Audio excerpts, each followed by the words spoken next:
그날은 유독 바람이 차가웠어요. 아들 시준이를 재우고 잠깐 눈을 붙이려던 참이었죠. 저녁 9시쯤 남편 휴대폰이 울렸습니다. 화면에 뜬 이름은 신우이였어요. 남편이 전화를 받는 순간 표정이 얼음처럼 굳더라고요. 단 몇 마디 듣고 전화를 끄는 남편이 급하게 말했습니다. 매제가 이틀째 집에 안 들어왔대. 연락도 안 되고. 저는 심장이 철렁 내려앉았어요. 결혼한 지 겨우 1년 된 신혼부부인데 남편이 이틀이나 연락 없이 사라졌다니요. 단순한 부부싸움이라면 이런 식으로 연락이 올 리가 없었죠. 뭔가 심상치 않다는 직감이 등골을 타고 올라왔습니다. 시준이를 급하게 옆 단지에 사는 친정어머니께 맡기고 저와 남편은 차에 올랐어요. 신우이네 집까지 가는 20분이 2시간처럼 느껴졌죠. 남편은 운전하는 내내 한마디도 하지 않았습니다. 현관문이 열리자 시어머니가 먼저 눈에 들어왔어요. 신우이는 소파에 앉아 넋이 나간 사람처럼 허공을 응시하고 있었죠. 임신 8개월 된 배가 어둑한 조명 아래 유난히 크게 보였습니다. 왔어? 이게 대체 무슨 일이니? 김서방이 갑자기 사라졌어. 매제가 연락이 안 된다는 게 정확히 무슨 상황이야? 회사에는 출근했어? 회사에도 안 나갔대. 이틀 전 아침에 출근한다고 나간 뒤로 연락이 완전히 끊겼어. 전화해도 신호만 가고 문자도 읽지도 않아. 친구들한테 물어봐도 아무도 몰라. 신우의 목소리가 갈라지며 눈물이 흘러내렸어요. 손이 부들부들 떨리고 있었죠. 저는 숨을 고르며 조심스럽게 물었습니다. 아가씨, 혹시 경찰에 신고는 하셨어요? 아직 안 했어. 어디 급한 일이 있어서 갔다 오겠거니 했는데. 어머니, 이틀이나 연락이 안 되는 건 그냥 넘길 일이 아니에요. 지금 당장 신고부터 하셔야 할 것 같아요. 저도 모르게 목소리가 커졌습니다. 신우이가 고개를 들어 저를 바라봤어요. 그 눈빛이 이상하게 느껴진 건 왜였을까요? 공포도 슬픔도 아닌 묘한 감정이 스쳐 지나갔죠. 그때는 그게 무엇인지 알지 못했습니다. 그 밤 우리는 곧장 경찰서로 향했습니다. 신우이는 차 안에서도 계속 매제 전화기로 연락을 시도했어요. 하지만 돌아오는 건 차가운 신호음 뿐이었죠. 경찰서에 도착해 실종신고서를 작성하는데 신우이 손이 떨려 글씨가 제대로 써지지 않았어요. 남편이 대신 펜을 잡고 서류를 채워나갔습니다. 저는 그 옆에서 신우이 등을 쓸어주며 가만히 서 있었죠.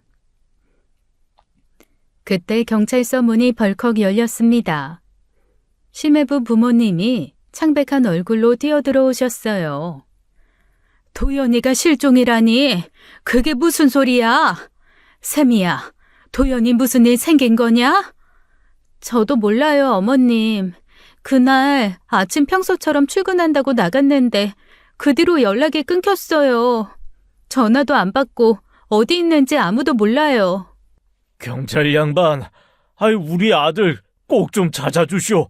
이렇게 갑자기 사라질 아이가 아닌데 분명 무슨 일이 생긴 거요. 신우이가 그 자리에 주저앉으며 울음을 터뜨렸어요. 임신한 몸으로 바닥에 무릎 꿇는 모습이 위태로워 보였죠. 출산일도 얼마 안 남았는데 아이 아빠가 없어요. 오빠, 나 이제 어떡해? 도연이한테 무슨 일이 생긴 거야. 어쩜 좋아.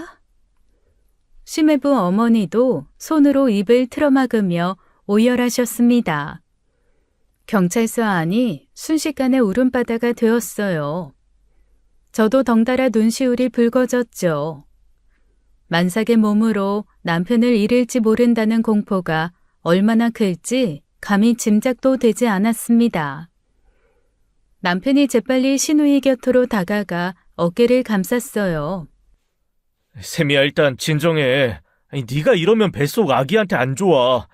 매제 반드시 찾을 테니까 지금은 몸부터 추슬려. 그러고는 경찰에게 고개를 숙이며 간곡히 부탁했습니다. 경찰관님, 여동생이 임신 8개월입니다. 다음 달이 출산인데 남편이 사라졌어요. 제발 서둘러 좀 찾아주십시오. 남편은 거기서 멈추지 않았어요. 신우이에게 심해부 친구들 연락처를 받아 직접 전화를 돌리기 시작했죠. 여보세요? 혹시 김도현 씨 어디 있는지 아세요? 연락이 안 돼서요. 어디 간다는 말 못 들으셨어요?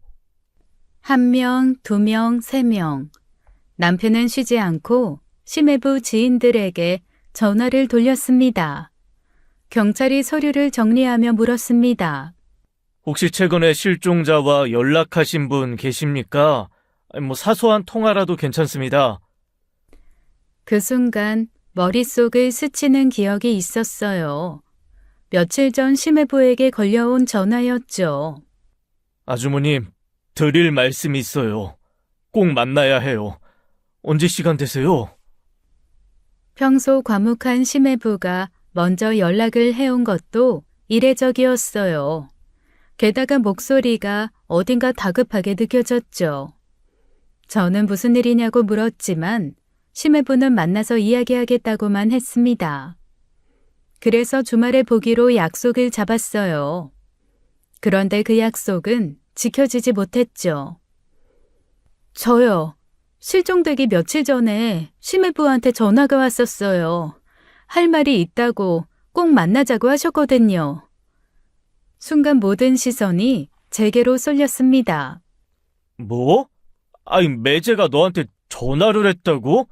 무슨 말을 하려고 했는데? 김서방이 가영이 너한테 할 말이 있다고 했다고? 이게 대체 무슨 일이야?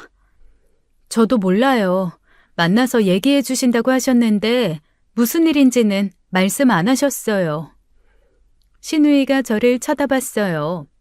그 눈빛에 담긴 감정을 저는 읽을 수가 없었죠. 새언니한테 무슨 할 말이 있다고? 도연이가요? 나한테는 아무 말도 안 했는데? 저도 영문을 알 수가 없었습니다. 심해부와 저는 명절에나 얼굴을 볼 정도로 교류가 적었거든요. 그런 사람이 갑자기 할 말이 있다며 연락을 해오다니 이상한 일이었죠. 경찰이 메모를 하며 다시 질문했습니다. 혹시 부부간에 다툼이 있으셨습니까? 사소한 말다툼이라도요. 없었어요. 우리 결혼하고 한 번도 싸운 적 없어요. 진짜 사이좋게 잘 지냈다고요. 맞습니다. 둘이 정말 인고 부부였어요. 싸우는 거 본 적 없습니다. 그래요. 우리 셈이 시집 보내고 한 번도 싸웠단 소리 못 들었어요. 심해부 부모님도 고개를 끄덕이시며 맞다고 하셨습니다. 경찰이 이번엔 금전 문제를 물었어요.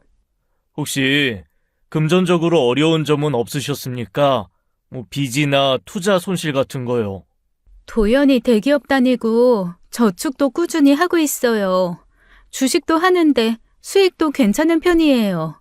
돈 문제는 절대 아니에요.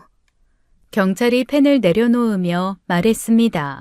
일단 접수는 해두겠습니다만 이 정도면 크게 걱정 안 하셔도 될 것 같습니다.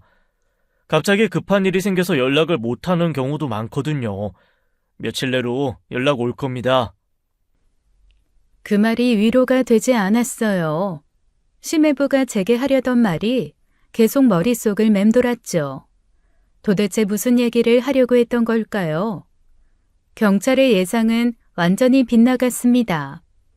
일주일이 지나도 보름이 지나도 심해부는 나타나지 않았어요. 전화기는 여전히 꺼져 있었고 카드 사용 내역도 끊긴 상태였죠. 2주가 넘어가자 경찰도 심각성을 인지했습니다. 단순 가출이 아닐 수 있다며 범죄 연루 가능성을 열어두고 인지수사를 시작했어요. 심해부의 마지막 동선을 추적하고 주변 CCTV를 샅샅이 분석했죠. 하지만 심해부는 아침에 출근하는 엘리베이터 CCTV를 이유로 완전히 사라졌습니다. 경찰은 지인들을 일일이 탐문하고 회사 동료들까지 조사했어요. 하지만 어디에서도 단서는 나오지 않았습니다. 마치 심해부가 이 세상에서 증발해버린 것 같았죠. 시댁 가족들은 하루하루가 지옥이었습니다. 시어머니는 눈에 띄게 수척해지셨어요. 한 달 사이에 10년은 늙으신 것 같았죠. 시누이는 만삭의 몸으로 매일 울다 지쳐 잠들었습니다. 남편도 퇴근하면 곧장 시누이네 집으로 향했어요. 밤 늦게까지 시누이 곁을 지키다 새벽이 되어서야 집에 들어오곤 했죠. 여동생 걱정에 잠을 설치는 남편이 안쓰러웠습니다. 저 역시 하루하루가 피가 말랐어요. 심해부가 제게 하려던 말이 무엇이었는지 끊임없이 머릿속을 맴돌았죠. 혹시 그 말을 들었더라면 무언가 달라졌을까요? 그 생각이 저를 끝없이 옥죄었습니다. 그렇게 2달이 흘렀어요. 희망은 서서히 절망으로 바뀌었죠. 모두가 최악의 상황을 떠올리면서도 차마 입 밖으로 꺼내지 못했습니다. 어쩌면 심해부는 이미 이 세상 사람이 아닐지도 모른다는 생각이 스쳐갔어요. 그 생각을 할 때마다 등골이 서늘해졌죠. 어느 날 저녁 시어머니에게서 다급한 연락이 왔습니다. 가영아, 세미가 산통이 왔어. 지금 구급차 타고 병원 가고 있어. 저와 남편은 급하게 병원으로 달려갔어요. 분만실 앞에서 시어머니가 안절부절 못하고 계셨죠. 심해부 부모님도 초췌한 얼굴로 나란히 앉아 계셨습니다. 아들의 아이가 태어나는 순간인데 2분 얼굴에는 기쁨 대신 근심만 가득했어요. 몇 시간 뒤 분만실 문이 열렸습니다. 간호사가 나와 아이가 무사히 태어났다고 알려줬죠. 건강한 남자아이라고 했습니다. 하지만 기쁨보다 씁쓸함이 먼저 밀려왔어요. 아이 아빠는 대체 어디 있는 걸까요? 시누이는 결국 심해부 없이 홀로 아들을 낳았습니다. 분만실에서 나온 시누이의 눈은 텅 비어 있었어요. 갓 태어난 아이를 바라보는 눈빛마저 공허해 보였죠. 새 생명이 태어났는데 아무도 웃지 않는 분만실이었습니다. 시누이는 출산 후 시어머니 집에서 지냈어요. 몸조리를 하며 아이를 돌봐야 했으니까요. 시어머니가 산후조리와 육아를 전담하다시피 하셨어요. 심해부는 여전히 찾지 못한 상태였죠. 경찰 수사는 계속됐지만 진전이 없었습니다. 시간이 흐를수록 모두의 얼굴에서 희망이 사라져갔어요. 이제는 심해부를 찾는다기보다 시신이라도 찾게 되길 바라는 분위기였죠. 아무도 입 밖으로 꺼내지 않았지만 모두가 같은 생각을 하고 있었습니다. 그렇게 3달이 흘렀어요. 아이가 100일을 앞두고 있을 무렵이었죠. 그날 오후 초인종이 울렸습니다. 문을 열자 시누이가 서 있었어요. 아이를 안은 채로요. 아가씨, 무슨 일이세요? 연락도 없이 갑자기. 시누이 얼굴이 이상했습니다. 평소와 달리 화장기 없는 맨얼굴이었고 눈 밑에는 짙은 그림자가 드리워져 있었어요.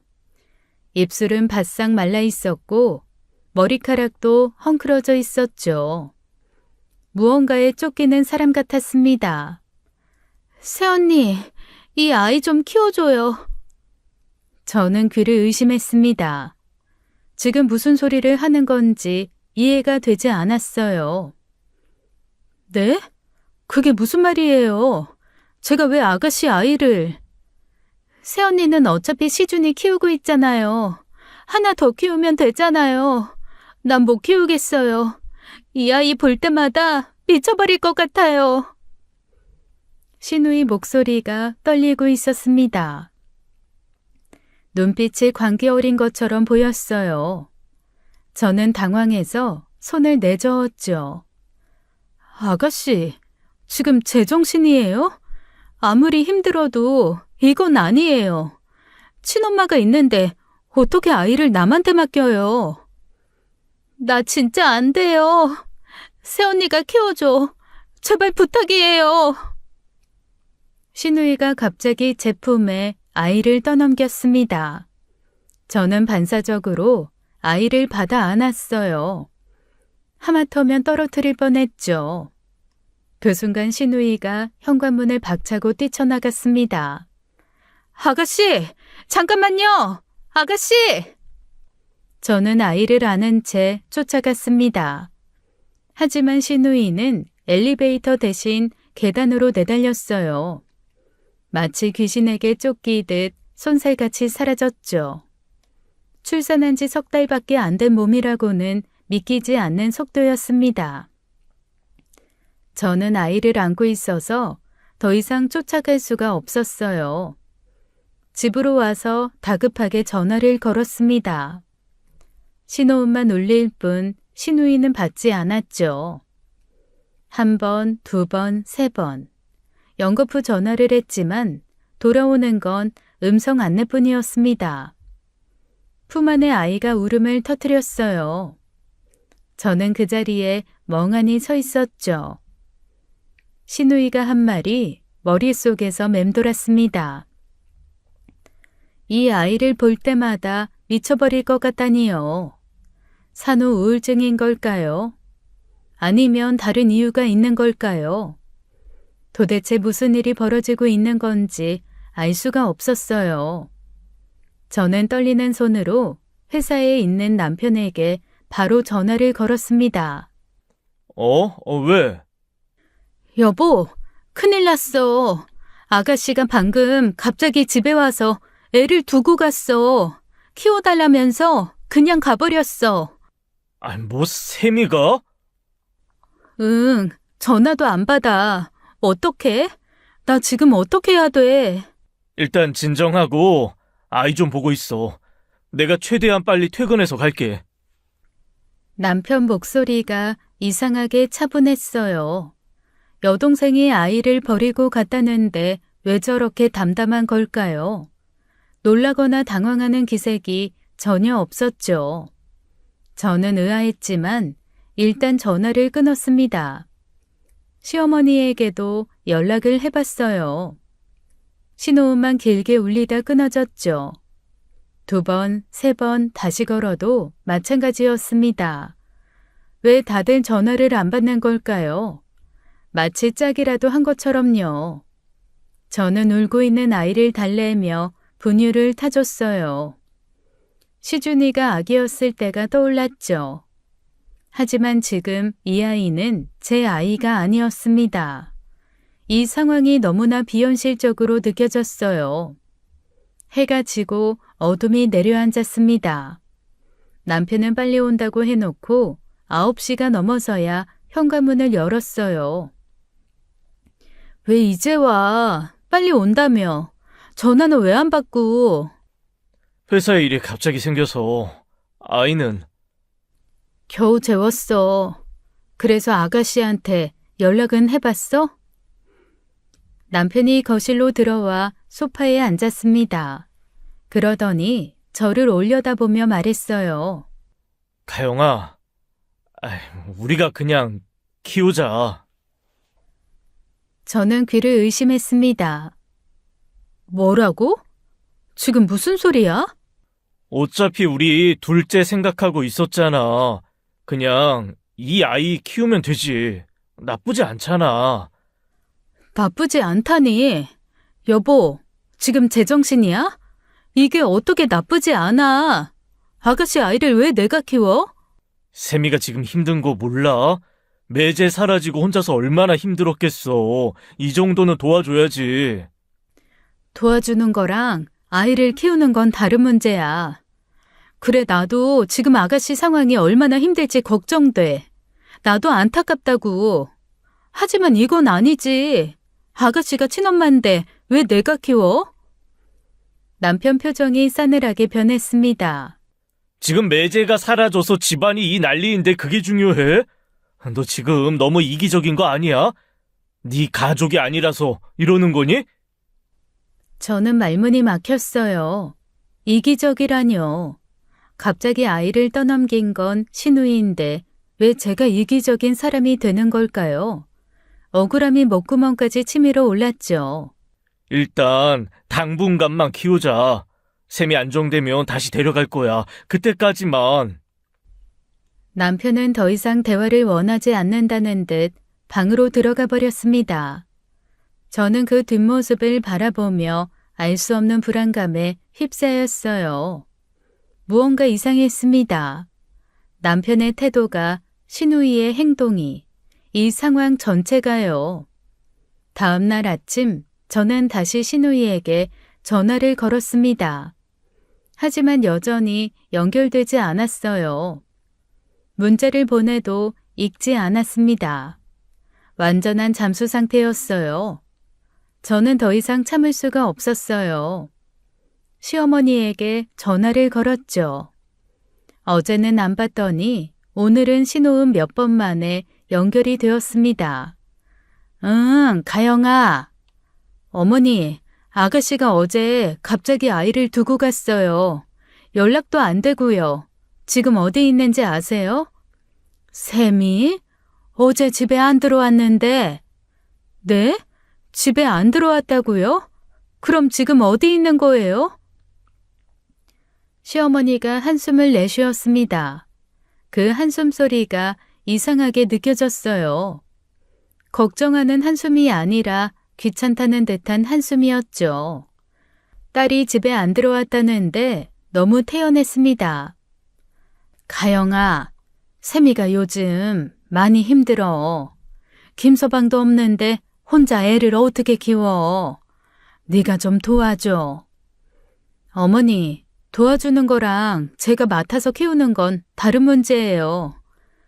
양육비는 내가 줄게. 그냥 둘째라고 생각하고 키워. 어차피 시준이도 있으니까 하나 더 키우면 되잖아.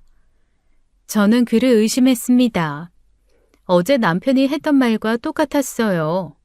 마치 미리 짜놓은 각본을 읽는 것 같았죠. 이 사람들이 이미 입을 맞춘 거였습니다. 어머니, 그건 안 돼요. 분명히 말씀드리지만 제가 키울 수 없어요. 아가씨가 친엄마잖아요. 시어머니 목소리가 갑자기 날카로워졌습니다. 가영아, 너 지금 이 상황에 조카가 불쌍하지도 않아? 신우이가 불쌍하지도 않냐고. 김서방이 사라져서 집안이 이 모양인데. 어머니, 불쌍하지 않은 게 아니라. 됐어. 이미 선우랑 다 얘기 끝났다. 당분간 네가 키우기로 했으니까 그렇게 알아. 저는 말문이 막혔습니다. 남편이랑 다 얘기가 끝났다니요. 제 의견은 묻지도 않고 이미 결정이 났다는 건가요? 어머니, 저는 동의한 적 없어요. 이건 너무... 가영아, 이 정도는 네가 해줘야지. 전화가 일방적으로 끊어졌습니다. 저는 핸드폰을 들고 멍하니 서 있었어요. 너무 어이가 없어서 눈앞이 흐려졌죠. 이게 도대체 무슨 말도 안 되는 상황입니까? 저는 더 이상 이렇게 당하고만 있을 수 없었습니다. 시준이와 조카를 카시트에 태우고 시어머니에게 전화를 걸었죠. 어머니, 저 지금 아이 데리고 가요. 뭐? 지금 뭐라고 했어? 아가씨 아이요. 지금 데리고 간다고요. 야, 오지 마. 나 지금 집에 없어. 괜찮아요. 비번 알고 있으니까 집에서 기다리고 있을게요. 가영아, 오지 말라니까.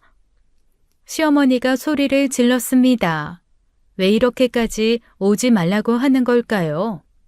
뭔가 이상했지만 저도 물러설 생각이 없었어요. 이 상황을 만든 건 제가 아니었으니까요. 어머니, 죄송하지만 저 지금 가고 있어요. 저는 그대로 전화를 끊어버렸습니다. 심장이 쿵쿵 뛰었어요. 시어머니에게 이렇게 맞선 건 결혼 후 처음이었죠. 하지만 지금은 그래야만 했습니다. 30분쯤 달려 시어머니 아파트에 도착했어요. 시준이를 등에 업고 조카는 품에 안았죠. 두 아이를 데리고 움직이는 게 쉽지 않았습니다. 엘리베이터를 타고 올라가 현관벨을 눌렀어요. 반응이 없었죠. 다시 한번 눌러도 마찬가지였습니다. 저는 비밀번호를 누르고 문을 열려는 순간이었어요. 뒤에서 엘리베이터가 열리는 소리가 들렸죠. 뒤를 돌아보니 시어머니가 헐레벌떡 내리고 있었습니다. 숨이 턱까지 차올라 있었어요. 야, 오지 말라고 했잖아. 왜 말을 안 들어? 어머니, 저는 이 아이 키울 수 없어요. 아가씨한테 데려가라고 하세요. 가영아, 지금 여기서 이러지 말고 들어가서 얘기해. 어머니, 들어가서 얘기해도 제 답은 똑같아요. 전 못 키워요. 일단 들어가. 애들 데리고 복도에서 이게 뭐 하는 짓이야. 이웃들 다 보겠다. 시어머니가 문을 열고 저를 안으로 밀어 넣었습니다. 저는 아이들을 안은 채 거실로 들어갔어요. 시어머니 얼굴이 불그락 푸르락 했죠. 하지만 저도 지금 물러설 마음이 전혀 없었습니다. 이 아이는 제 아이가 아니었으니까요. 잠시만 맡아달라고 하면 제가 이러지 않아요. 그런데 둘째로 키우라니요. 그게 말이나 됩니까? 시어머니가 한숨을 내쉬며 소파에 앉았습니다. 가영아, 앉아. 얘기 좀 하자. 저는 조카를 아기 침대에 내려놓고 시어머니 맞은편에 앉았어요. 무슨 얘기가 나올지 예상이 되지 않았죠. 하지만 무슨 말을 해도 제 마음은 변하지 않을 것이었어요. 저는 시어머니 눈을 똑바로 바라봤어요.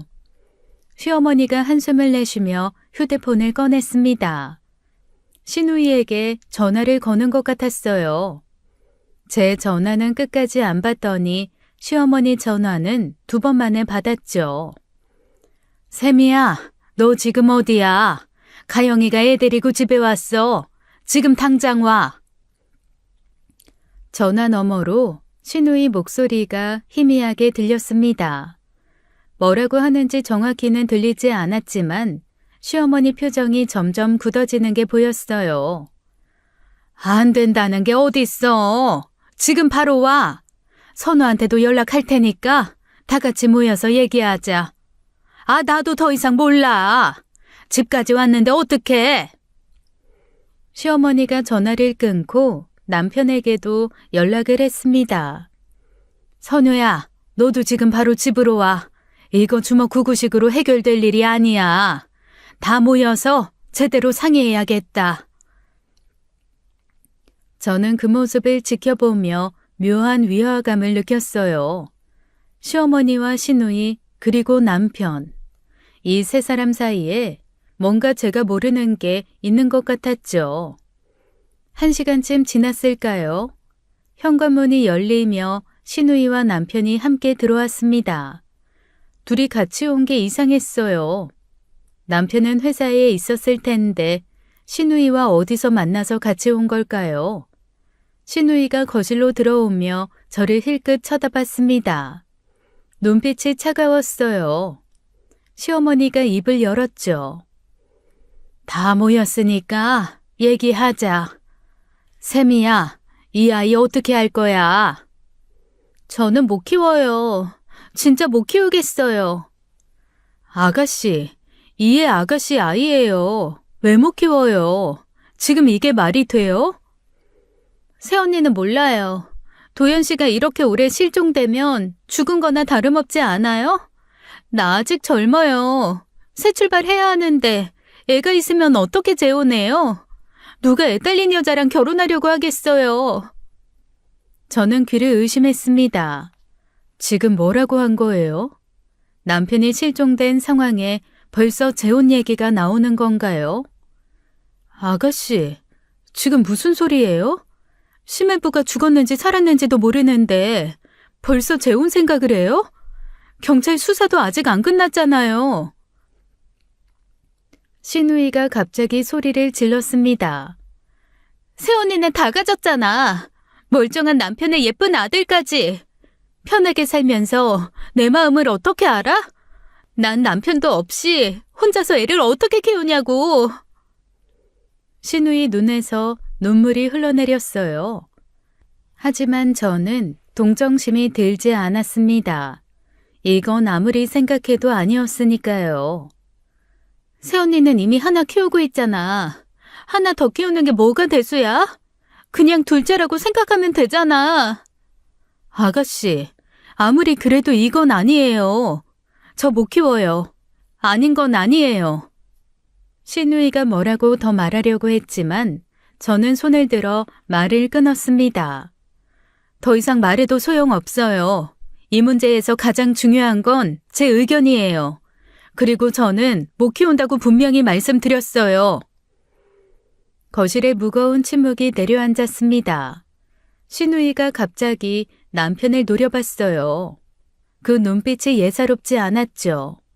마치 무언가를 강요하는 것 같았어요. 오빠가 결정해. 새언니가 저렇게 나오면 오빠가 어떻게든 해야지. 남편이 난처한 표정을 지었어요. 신우이와 저 사이에서 쩔쩔매는 모습이었죠. 평소 남편은 이런 사람이 아니었습니다. 누구 앞에서도 당당하고 할 말은 하는 사람이었어요. 가영아, 제발 좀 생각해봐. 세미가 지금 얼마나 힘든지 알잖아. 조금만 도와주면 안 될까? 여보, 나도 여러 번 말했어. 안 돼. 이건 도와주는 차원의 문제가 아니야. 상황 때문에 잠시만 맡아달라고 하면 할 수 있어. 그런데 둘째로 키우라니? 그게 무슨 말도 안 되는 요구야. 가영아, 부탁이야. 아니, 어차피 우리 둘째 계획했잖아. 싫다고 했잖아. 도대체 몇 번을 말해야 알아들어? 그때 신우이가 히스테릭하게 소리쳤습니다. 그럼 이혼해. 이혼하고 오빠가 키워. 새언니가 저렇게 이기적으로 나오면 그냥 이혼해버려. 저는 소름이 돋았어요. 신우이의 입에서 이혼이라는 단어가 너무 쉽게 나왔죠. 오빠 부부한테 이혼하라는 말을 저렇게 쉽게 할 수 있는 건가요? 남편이 한숨을 내쉬며 말했습니다. 세미야, 넌 가만 있어봐. 내가 가영이 설득할게. 가영아, 일단 오늘은 아이 데리고 집에 가 있자. 뭐? 애를 왜 데리고 가? 나 분명히 안 된다고 했잖아. 일단 당분간만, 내가 잘 얘기할 테니까 제발 오늘은 그냥 가자. 저는 어이가 없었어요. 제가 안 된다고 했는데 왜 아이를 데리고 가는 건가요? 남편의 태도가 너무 이상했습니다.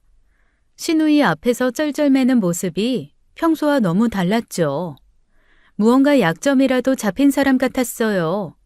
저는 절대 안 된다고 하며 조카를 시어머니 집에 두고 나왔습니다. 집으로 돌아오는 차 안에서 저는 참았던 말을 꺼냈어요. 여보, 왜 아가씨 말에 끌려다녀? 당신답지 않아. 아닌 건 아닌 거야. 그리고 뭐? 이혼을 하라고? 참나, 나 진짜 지금 많이 참고 있는 거야. 아가씨 상황 생각해서. 세미 입장도 좀 생각해줘. 매제 없이 혼자서 얼마나 힘들겠어. 그럼 심해부 찾으면 어쩔 건데? 그때 아이 돌려주면 되는 거야? 그래, 그때 돌려주면 되지. 저는 믿을 수가 없었어요.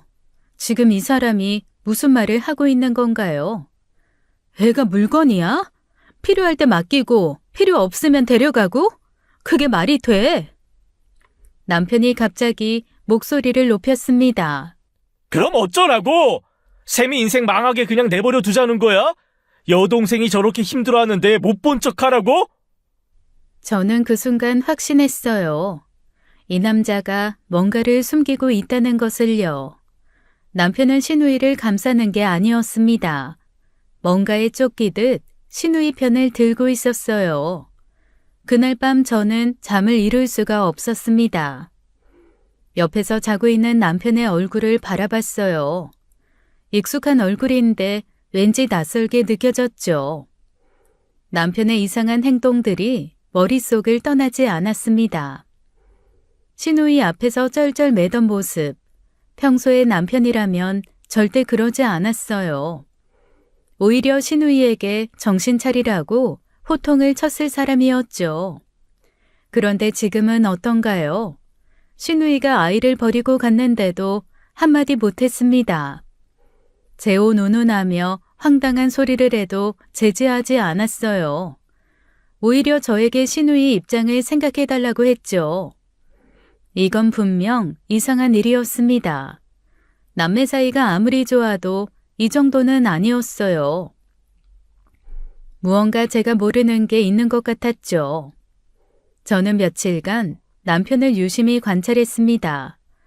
퇴근 시간, 전화통화, 표정 하나하나를요. 남편은 자주 화장실에 들어가 전화를 했어요. 누구와 통화하는지 물으면 회사 일이라고 했죠. 하지만 회사 전화를 왜 화장실에서 받는 건가요? 결국 저는 결심했습니다. 다음 날 아침 남편이 출근하자마자 흥신소에 연락을 했어요. 인터넷에서 평판이 좋은 곳을 찾아 전화를 걸었죠. 네, 무엇을 도와드릴까요? 제 남편과 신우이 조사를 좀 해주세요. 두 사람이 최근에 어디서 만나는지, 무슨 얘기를 하는지 알고 싶어요.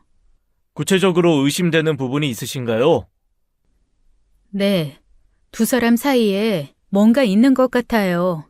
확인이 필요해요. 전화를 끊고 나니 손이 떨렸습니다. 내가 지금 뭘 하고 있는 건지 실감이 나지 않았어요. 남편을 의심하다니요. 하지만 지금 상황은 그냥 넘어갈 수 있는 게 아니었죠. 그렇게 일주일이 흘렀습니다. 흥신소에서 연락이 왔어요. 조사 결과가 나왔다고 했죠. 저는 떨리는 마음으로 흥신소를 찾아갔습니다. 직원이 서류 봉투를 건네며 말했어요. 사모님, 마음의 준비를 하시고 보시는 게 좋겠습니다. 그 말에 심장이 얼어붙었습니다. 봉투를 여는 손이 떨렸어요. 그리고 저는 상상조차 못했던 진실과 마주하게 되었죠. 봉투 안에는 사진 여러 장과 조사 보고서가 들어있었습니다. 저는 떨리는 손으로 사진을 꺼냈어요. 남편과 신우이가 카페에서 마주 앉아 있는 사진이었죠. 남매니까 만날 수도 있는 거 아닌가요? 이게 왜 문제가 되는 건데요? 흥신소 직원이 잠시 뜸을 들이더니 입을 열었습니다. 사모님 남편분이 입양아라는 사실 알고 계셨습니까? 네? 입양아요? 무슨 소리예요? 그럴 리가 없는데. 저희가 조사를 하다 보니 확인된 사실입니다. 사모님 남편분은 3살 때 지금 시어머님 댁에 입양되셨습니다. 머릿속이 하얘졌습니다. 결혼 전에도 결혼 후에도 그런 이야기는 한 번도 들은 적이 없었어요. 시어머니도 남편도 신우이도 아무도 말해주지 않았죠. 저만 모르고 있었던 건가요? 그게 사실이라고 해도 어릴 때부터 남매로 자랐으면 남매 아닌가요? 흥신소 직원이 고개를 저었습니다. 사모님, 문제는 그게 아닙니다. 저희가 일주일간 미행을 했는데요. 두 분이 만나서 대화를 나눈 뒤에 간 곳이 있습니다. 직원이 다른 사진들을 테이블 위에 펼쳤어요. 모텔 주차장 사진이었습니다. 남편 차가 선명하게 찍혀 있었죠. 두 분이 이 모텔에 들어가서 3시간 뒤에 나왔습니다. 이 사진이 그 증거입니다. 저는 사진을 들고 있던 손에서 힘이 빠졌어요. 사진이 바닥에 흩어졌죠. 그럴 리가 없어요. 둘이 남매잖아요. 아무리 입양이라고 해도. 사모님, 저희는 사실만 전달해 드리는 겁니다. 믿고 안 믿고는 사모님 판단이시고요. 저는 한참 동안 말을 잇지 못했습니다. 남편과 시누이가요. 어릴 때부터 같이 자란 남매가요. 세상이 무너지는 것 같았어요. 갑자기 모든 것이 설명되었습니다. 시누이 앞에서 쩔쩔매던 남편의 모습. 시누이가 아이를 떠넘겼을 때 이상하리만큼 쉽게 받아들인 것. 저에게 이기적이라며 화를 냈던 것. 그리고 시누이가 했던 말이 떠올랐어요. 이 아이를 볼 때마다 미쳐버릴 것 같다던 그 말. 설마 그 아이가? 저는 흥신소를 나와 차에 올랐지만 시동을 걸 수가 없었습니다. 두 손이 너무 떨렸거든요. 저는 한참 동안 차 안에서 멍하니 앉아 있었습니다. 흥신소에서 받은 사진들이 눈앞에 아른거렸어요. 모텔로 들어가는 남편과 시누이의 뒷모습. 그 사진만으로도 이혼 사유는 충분했죠. 하지만 저는 바로 이혼을 결심하지 않았습니다. 뭔가 더 큰 비밀이 숨어 있다는 느낌이 들었어요. 퍼즐 조각이 아직 다 맞춰지지 않은 것 같았죠. 그때 시누이가 했던 말이 다시 떠올랐습니다. 이 아이를 볼 때마다 미쳐버릴 것 같다던 그 말. 왜 친엄마가 자기 아이를 보면서 미칠 것 같다고 했을까요? 산후 우울증이라고 생각했었지만 지금 생각해보니 그게 아니었어요. 설마 그 아이가 남편의 아이인 걸까요? 시매부가 아니라 남편의 아이. 그래서 시누이가 아이를 볼 때마다 괴로웠던 걸까요? 아이를 볼 때마다 남편이 떠올라서 미칠 것 같았던 걸까요? 저는 진실을 알아내기로 했습니다. 집에 돌아와 인터넷으로 손톱만한 초소형 녹음기를 주문했어요. 다음 날 물건이 도착하자 남편 출근 가방 안쪽에 몰래 넣어뒀죠. 남편은 전혀 눈치채지 못했습니다. 그리고 시어머니에게 전화를 걸었습니다. 어머니, 생각을 해봤는데요. 아가씨 아이 키울지 말지 결정하는 동안만 제가 봐줄게요. 정말? 가영아, 그래줄 수 있어? 네, 대신 제가 결정하는 동안만이에요.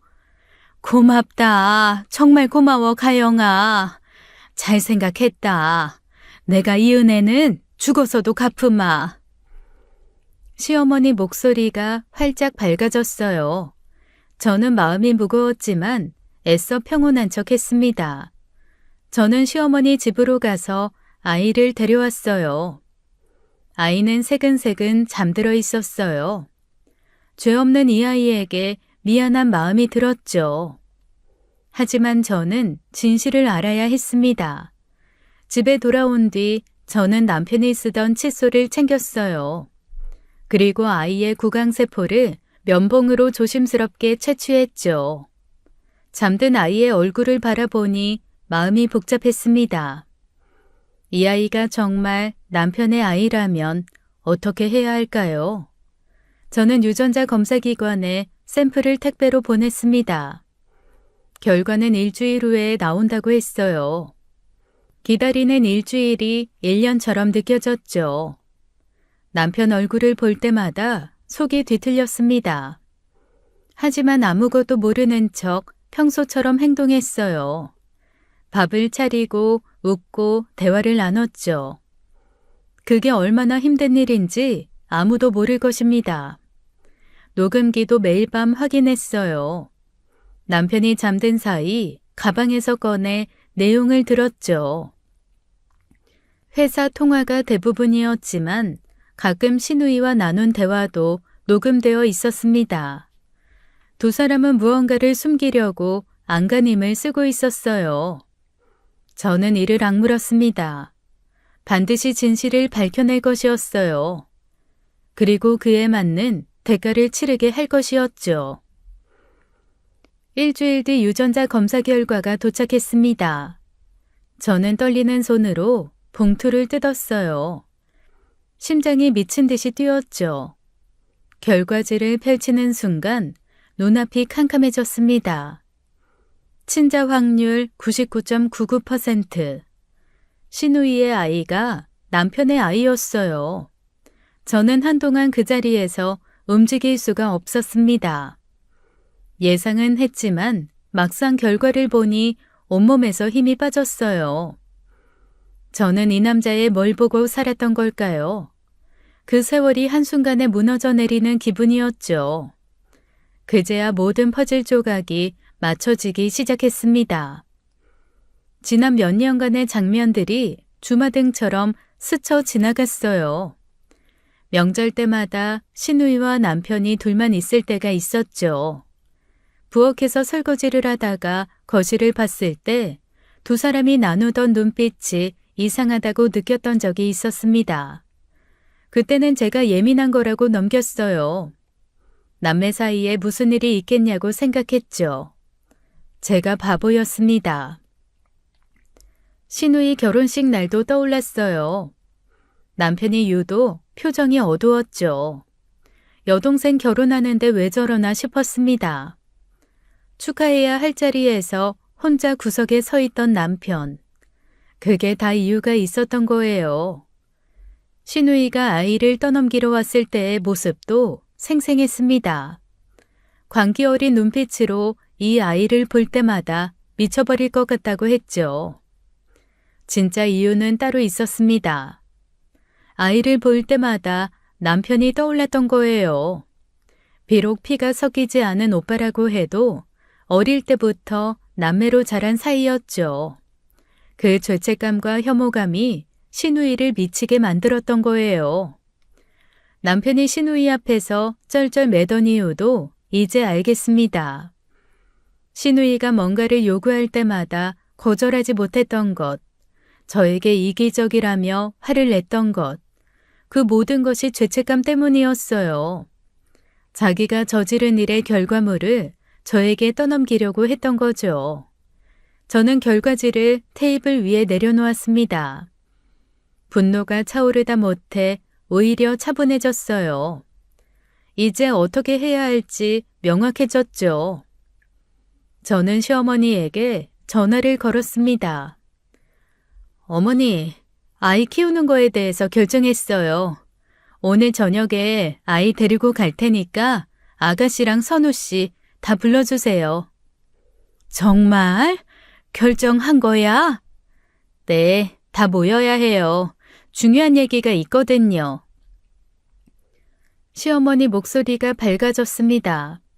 아마 제가 아이를 키우기로 결정했다고 생각하는 것 같았어요. 그렇게 생각하라죠. 곧 알게 될 테니까요. 저는 전화를 끊고 아이를 카시트에 태웠습니다. 잠든 아이의 얼굴을 바라봤어요. 이 아이에겐 죄가 없었죠. 하지만 이 아이를 만든 사람들에게는 반드시 대가를 치르게 할 것이었습니다. 차 시동을 걸며 저는 중얼거렸어요. 이제 끝을 내야 할 때였습니다. 시어머니 집에 도착하니 남편과 시누이가 이미 와 있었습니다. 거실에 세 사람이 나란히 앉아 있었어요. 저를 보는 눈빛에 기대감이 담겨 있었죠. 제가 아이를 키우기로 했다고 생각하는 게 분명했습니다. 저는 아이를 아기 침대에 내려놓고 그들 앞에 섰어요. 한번 크게 숨을 들이쉬었죠. 결심했어요. 그래, 가영아. 고맙다. 정말 고마워. 아이는 절대 못 키워요. 대신 남편이 키울 거예요. 시어머니 얼굴이 굳어졌습니다. 남편과 시누이도 당황한 기색이 역력했어요. 새언니, 그게 무슨 말이에요? 오빠가 어떻게 혼자 애를 키워? 왜요? 자기 아이인데 못 키울 것도 없잖아요. 순간 거실이 얼어붙었습니다. 신우의 얼굴이 새하얗게 질렸어요. 남편도 마찬가지였죠. 가영아, 지금 무슨 소리야? 무슨 헛소리를 하는 거야? 헛소리? 아직도 그렇게 나올 거야? 저는 가방에서 서류 봉투를 꺼냈습니다. 흥신소에서 받은 사진들과 유전자 검사 결과지를 테이블 위에 뿌렸어요.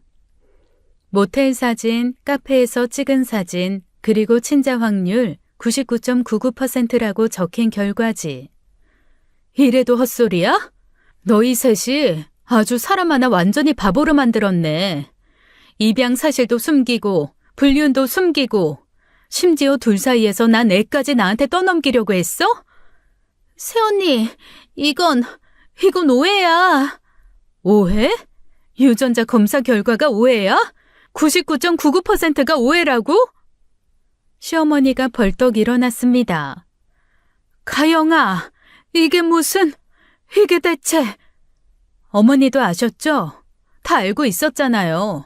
둘이 언제부터 이랬는지도 아셨잖아요. 그러면서 저한테 며느리 노릇 운운하셨어요? 이기적이라고 하셨어요? 더러워요. 아주 역겨워. 이 미친 인간들아. 남편이 다급하게 제 앞으로 다가왔어요. 가영아, 제발 진정하고 내 말 좀 들어봐. 이건 네가 생각하는 그런 게 아니야. 나한테 설명할 기회를 줘, 제발. 설명? 무슨 설명? 남매끼리 모텔 가서 뭐 했는지 설명해 줄 거야? 어떻게 애가 생겼는지 설명해 줄 거야? 이 또라이 새끼야! 가영아! 닥쳐. 설명은 경찰한테 해야 할 거야. 저는 현관문을 열었습니다. 밖에는 형사 4명이 대기하고 있었어요. 남편과 신우이의 얼굴이 공포로 일그러졌죠. 박선우 씨, 박세미 씨, 김도현 씨 살인 혐의로 동행해 주셔야겠습니다. 뭐? 살인? 무슨 소리야? 난 사람 안 죽였어. 잠깐만요. 이거 완전히 오해예요. 우리는 아무것도 안 했어요. 경찰이 두 사람에게 수갑을 채웠습니다. 시어머니가 비명을 지르며 주저앉았어요. 안 돼! 선우야! 세미야! 형사 양반, 이러면 안 돼요! 남편과 시누이가 끌려나가는 모습을 저는 차갑게 바라봤습니다. 두 사람이 사라지고 경찰차 소리가 멀어져 갔어요. 거실에는 시어머니와 저만 남았죠. 시어머니가 바닥에 주저앉은 채 오열하고 있었습니다. 저는 그 앞에 서서 말했어요. 어머니, 이 엄청난 일을 언제까지 숨길 수 있을 거라고 생각하셨어요? 영원히 속일 수 있을 거라고 생각하셨어요?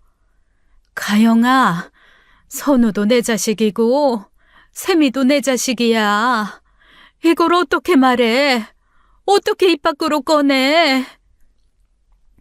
시어머니가 머리를 쥐어뜯으며 울부짖었습니다. 저는 그 모습을 가만히 내려다봤어요. 한때는 제 가족이라 생각했던 사람이었죠. 하지만 지금은 아무 감정도 들지 않았습니다. 어머니는 법적인 처벌은 안 받을 거예요. 직접 손을 쓴 건 아니니까요. 시어머니가 고개를 들어 저를 바라봤습니다. 눈물 범벅이 된 얼굴이었어요. 하지만 평생 지옥 속에서 사실 거예요. 두 자식이 저지른 일을 알면서도 숨겼던 그 죄책감 안고요. 저는 돌아서서 그 집을 나왔어요. 뒤에서 시어머니의 울음소리가 들렸지만 뒤돌아보지 않았죠. 저와 그 집의 인연은 이제 끝이었습니다. 사실 제가 더 큰 충격을 받은 것은 따로 있었어요. 남편 가방에 넣어둔 녹음기. 그 안에 담긴 내용이었어요. 경찰에 신고하기 전날 밤 저는 녹음 파일을 들었습니다. 남편과 시누이의 대화가 고스란히 녹음돼 있었어요.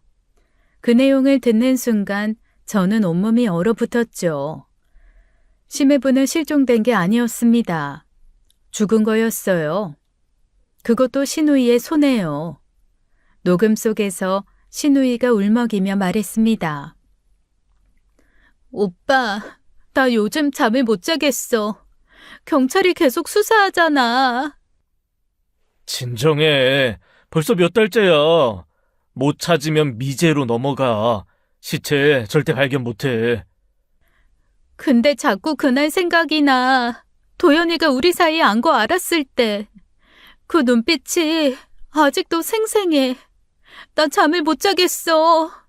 그 얘기 그만해. 다 지난 일이야. 다 폭로하겠다고 소리 지르는데 그때 내가 어떡해.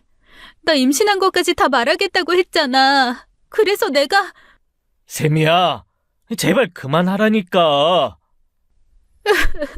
부엌에 있던 절구망치가 손에 잡혔어. 딱 한 번만 쳤는데 갑자기 쓰러지더라. 피가 너무 많이 났어. 죽일 생각은 없었는데. 지금 그 얘기를 왜 또 해? 그때 오빠한테 전화 안 했으면 나 어떻게 됐을까? 고마워. 오빠가 와서 처리해줘서 살았어. 나 오빠 없었으면 어떻게 됐을지. 그만 얘기해. 그건 우리도 어쩔 수 없었어. 다 매제 잘못이야. 왜 뒤를 캐서는? 그래도 혹시 들키면 어떡하지? 나 무서워, 오빠. 저는 귀를 의심했습니다. 녹음을 들으며 온몸에 소름이 돋았어요. 남편이 회사 일 때문에 당직을 하고 온 날이었습니다. 아니, 정확히는 제가 그렇게 생각한 날이었죠. 그날 남편은 신우이와 함께 매제 시신을 처리한 거였어요. 그 사실이 저를 더욱 소름 끼치게 만들었습니다. 저는 그 녹음 파일을 경찰에 제출했어요. 그리고 남편과 신우이를 용의자로 체포한 것이었죠. 하지만 불법 녹음이었기에 증거가 될 순 없었습니다. 하지만 인지수사는 가능했어요. 경찰은 녹음 내용을 바탕으로 강도 높은 조사를 시작했죠. 하지만 남편과 신우이는 끝까지 묵비권을 행사했습니다. 경찰은 증거인멸 우려가 있다며 두 사람을 구속했어요. 그리고 CCTV를 정밀 분석하고 남편 차량의 GPS 기록을 추적하기 시작했죠. 수사 결과 충격적인 사실이 드러났습니다. 심해부가 마지막으로 CCTV에 찍힌 게 출근하는 모습이 찍힌 엘리베이터 CCTV라고 했잖아요. 아파트 CCTV에 찍힌 심해부는 심해부가 아니었습니다. 남편이 심해부 옷을 입고 모자를 눌러쓴 채 위장한 거였어요. 둘의 키와 체형이 비슷했고 모자 때문에 얼굴이 보이지 않아 경찰도 속았던 거죠. 일주일 뒤 경찰에서 연락이 왔습니다. GPS 추적 결과 남편 차가 다녀간 외곽의 한적한 야산에서 심해부의 시신을 발견했다고요. 부검 결과 둔기에 의한 두개골 골절로 사망한 것으로 확인됐습니다. 시신이 발견되자 불안에 떨던 신우이가 먼저 입을 열었어요. 자신이 우발적으로 심해부를 죽였다고 자백했어요. 남편도 시신 유기를 도운 사실을 인정했고요. 재판은 몇 달에 걸쳐 진행됐습니다. 신우이는 살인죄로, 남편은 시신 유기 및 증거인멸죄로 기소됐어요. 결국 두 사람은 모두 실형을 선고받았죠. 신우이는 살인죄로 징역 15년을 선고받았습니다. 우발적이었다는 점이 참작됐지만 증거인멸 시도가 불리하게 작용했어요. 남편은 시신 유기 및 증거인멸죄로 징역 10년을 선고받았죠. 법정에서 판결이 내려지는 순간 저는 아무 감정도 느끼지 못했습니다. 시원하지도 슬프지도 않았어요. 그저 텅 빈 느낌뿐이었죠. 재판이 끝나고 저는 이혼 서류를 제출했습니다. 남편은 수감 중이었기에 모든 절차는 빠르게 진행됐어요. 결혼 생활을 했던 그 세월이 한 장의 종이로 정리됐죠. 신우이의 아이는 시어머니가 맡아 키우기로 했습니다. 저는 그 결정에 아무 말도 하지 않았어요. 그 아이에겐 죄가 없었죠. 하지만 시어머니는 그 아이를 볼 때마다 남편과 시누이가 떠오를 것이었습니다. 그 지옥에서 살아가시겠죠. 이혼 후 저는 시준이와 함께 새 아파트로 이사했습니다. 작은 집이었지만 햇살이 잘 드는 곳이었어요. 시준이 방에는 노란 커튼을 달아줬죠. 아이가 좋아하는 색이었거든요. 처음 몇 달은 악몽에 시달렸습니다. 남편의 얼굴이 시누이의 비명이 꿈에 나타났어요. 새벽에 식은땀을 흘리며 깨어나는 날이 많았죠. 하지만 시간이 지나면서 조금씩 나아졌습니다. 정신과 치료도 저는 받았죠. 친정어머니가 많이 도와주셨어요. 시준이를 봐주시고 제가 힘들 때 곁에 있어 주셨죠. 혼자였다면 버티지 못했을 겁니다. 가끔 문득 생각할 때가 있어요. 심해부가 저에게 하려던 말이 무엇이었을까? 아마 남편과 시누이의 관계를 알려주려 했던 것 같습니다. 제가 그 말을 들었더라면 심해부는 죽지 않았을지도 몰라요. 그 생각을 하면 아직도 마음이 무거워집니다. 하지만 저는 더 이상 과거에 매달리지 않기로 했어요. 지나간 일은 바꿀 수 없으니까요. 저에게는 앞으로 키워야 할 아들이 있었어요. 시준이에게 좋은 엄마가 되는 것, 그것이 지금 제가 할 수 있는 전부였죠. 어느 날 시준이가 저에게 물었습니다. 엄마, 아빠는 언제 와? 저는 아이를 꼭 안아주며 말했어요. 시준아, 이제 엄마랑 둘이 살 거야. 우리 둘이서 행복하게 살자. 시준이는 고개를 끄덕였습니다. 아이는 아직 어려서 무슨 일이 있었는지 몰랐어요. 그게 다행이라고 생각했죠. 겨울이 왔습니다. 베란다에 작은 화분을 들여놓았어요. 시준이와 함께 씨앗을 심었죠. 매일 물을 주며 싹이 트기를 기다렸습니다. 이제 곧 봄이 오겠죠. 새로운 시작이 올 겁니다. 상처는 아직 아물지 않았지만 저는 천천히 앞으로 나아가고 있었죠. 시준이의 웃음소리가 집안을 채울 때마다 생각했습니다. 이 아이를 위해서라도 저는 다시 일어서야 한다고요. 지금까지 사연 읽어주는 남녀였습니다. 끝까지 시청해주신 여러분 감사드리며 저희는 다음 사연으로 돌아올게요. 감사합니다.